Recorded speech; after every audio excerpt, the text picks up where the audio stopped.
So unfortunately, we've had a noticeable shift from certain business owners, CEOs, and now politicians. We have yet another high-profile leader saying that we shouldn't work from home anymore. So a man named Nigel Farage calls for an end to working from home and less focus on work-life balance. And he said that people aren't more productive working from home.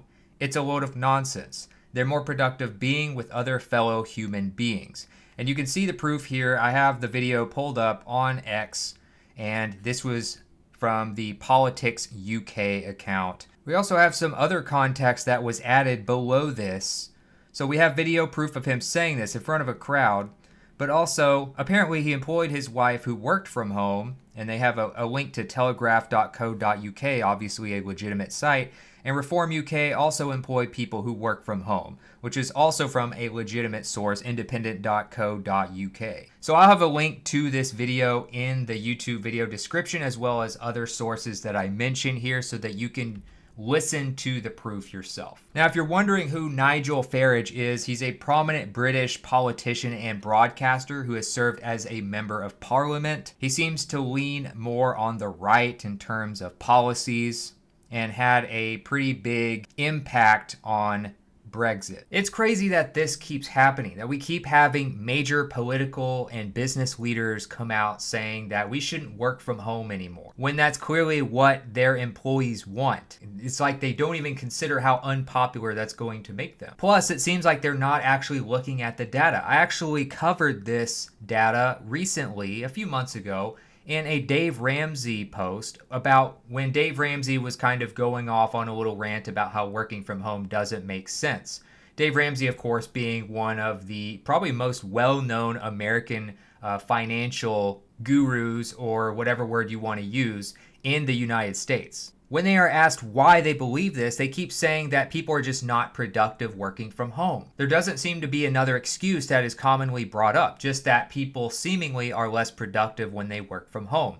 But the data really suggests otherwise. But even when a study does come out that says, well, maybe people aren't quite as productive, it's a marginal difference, like 5 to 10%. While other studies actually say that in some cases, productivity improves. Now, I'm not going to go over every single statistic that I did in the Dave Ramsey video. You can go watch that one if you want to see more of a breakdown of individual statistics from legitimate sources like the U.S. Bureau of Labor Statistics. So actually from government sources, not just some blog somewhere. But I will give you a few impactful statistics that we found to be very eye-opening about the impact of remote work. On the U.S. Bureau of Labor Statistics, productivity actually increased as remote work increased across 61 detailed industries. And they have charts that outline all of this. And this is officially from the government, the U.S. Bureau of Labor Statistics. They're essentially saying that there was a 0.08 percentage point increase as remote workers increased, the percentage of workers that were at home, for total factor productivity. So they actually had productivity gains, but it did not lead to increased hourly compensation, of course. But it also decreased non-labor costs for companies as remote work increased. So things like maybe equipment or office space, or things that normally cost a lot of money for companies to keep people in an office. A few other interesting statistics that I mentioned before. And this is from the uscareerinstitute.edu. So any government site is going to be .gov.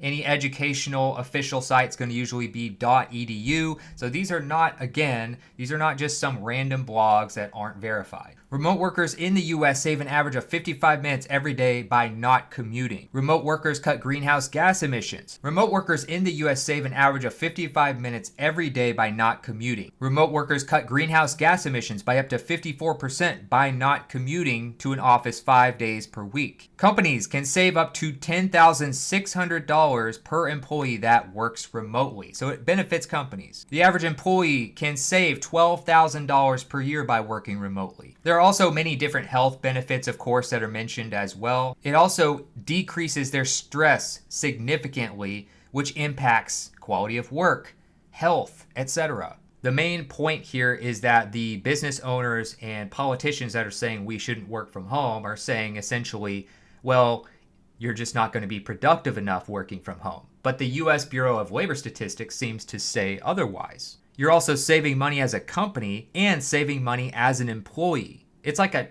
$25,000 swing between you have, say, around $12,000 saved from the company for each employee, and then around the same amount, $10,000 to $12,000 per person who works remotely, not having to commute, eat out, etc. So now let's go back to the political figure Nigel Farage. So as a leader of Reform UK, their party seems to lean a little bit more right, according to my research. And so we're going to look at a few of their policies and how remote work actually can benefit these policies rather than hurt it like they think it does. So, for instance, one of the things that they seem to believe in is economic reform here, talking about massive cuts to government spending, okay? On the economy, they want to end what they call the disastrous exodus of the rich by reforming tax policies, making cuts to the welfare budget, and to end benefits culture. Again, this is just an AI summary of quotes and things from this party and from this particular politician. You can go and do your own research to verify these things. They also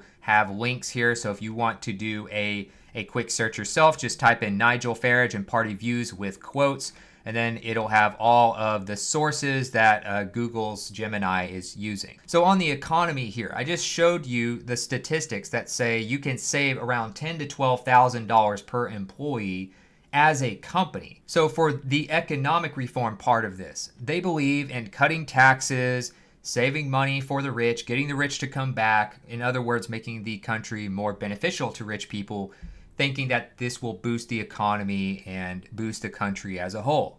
Okay? Well, these companies, these rich people are going to have their own companies, and it would save them $10,600 or so per employee. Again, this is a US-based average most likely, but it could probably be pretty similar for business owners in the UK. Either way, no matter where you are in the world, you're going to probably save money by having employees work remotely that are able to work remotely. You're cutting down on office space, equipment, parking, all these things that you have to provide if people are working in an office for you. On top of that, you could end up boosting your economy because your workers now are saving probably something like $12,000 per year, and now they have more expendable income. And what is one of the biggest factors in boosting the economy? It's when citizens have expendable income. They will spend it. Most people are not going to save every single penny that they have. If they have expendable income and they are at a surplus on a monthly basis, they will buy some nice things. They will eat out more. They will do things that boost the economy. Now, another thing that they believe in here is healthcare. They want to reform healthcare and boost its efficiency. So in other words, they want to probably spend less money as a government on healthcare. That's typically a more right-wing state of mind, not trying to judge one way or the other. This is not a political video. But if they want to save money on healthcare, one of the best ways to save on healthcare is to have healthier people in your country that don't need healthcare as much. This is why a lot of insurance companies were hesitant to accept people with pre-existing conditions because they knew that they were more prone to requiring very expensive medical bills, which the insurance companies would have to mostly pay themselves. So to cut down on healthcare, what you can do is have people drive less, which is one of the leading factors of death, is road incidents. And another thing is people can eat healthier because they can prepare their own food at home. They're not having to be on the go for, a couple hours a day on top of their commute. So they have a little bit more time to meal prep or to cook something for their lunch. If you have even a 30-minute lunch, you can cook something that's quite a bit healthier than getting something at a drive-through on your lunch break. This compounds over time and creates a healthier population. On top of that, stress is one of the biggest causes of health issues for all of us. Stress is one of the worst things for your body long term. The negative effects can compound as you are dealing with major stress on a day-to-day basis. On number 6 and 7 of the remote work statistics page here at the uscareerinstitute.edu, remote work can have a positive impact on an employee's mental and physical health. 93% agree with this. The top health benefit of working from home is decreased stress. So that is a major health factor, which can also save your country's healthcare related costs as well. This can actually benefit health insurance companies in some ways, not just the employees. Now, another policy here, the energy and the environment. So they basically at Reform UK reject the net zero targets in favor of domestic energy production. Okay, again, this is not a political video. I'm not judging one way or the other, but I'm trying to help both sides here. I'm trying to help the people, but also help the party, help the government, help the businesses. So they want to produce their own oil and gas is what they're saying here for this policy.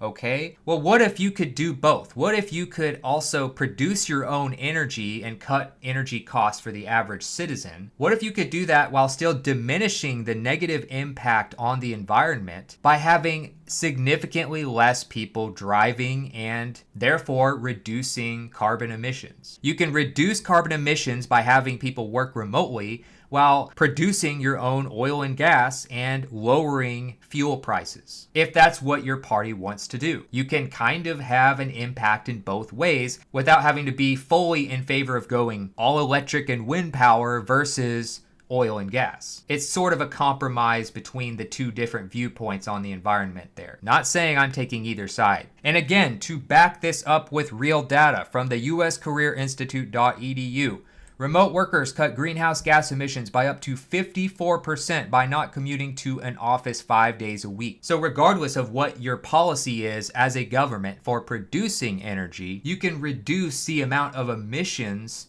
that are being put into the air by many of your workers by just having them doing the same exact job remotely at home. They'll be happier, you can be happier, everybody wins. You can still go about your energy policies however you want. And on top of that, you can reduce big city traffic and save people lots of time and frustration. Even rich people have publicly complained about the traffic in major cities like Los Angeles repeatedly. I'm not saying remote work is perfect. I think it's just a more efficient way of running society.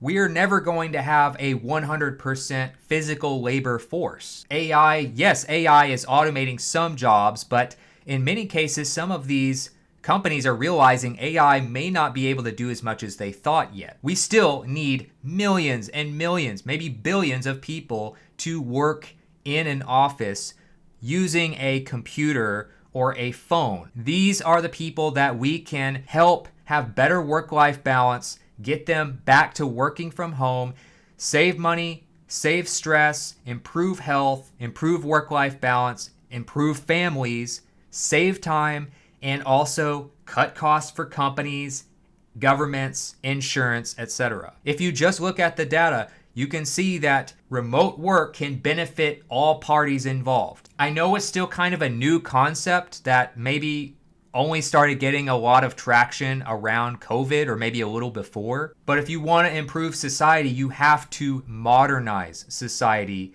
in ways that make sense and that are backed by the data.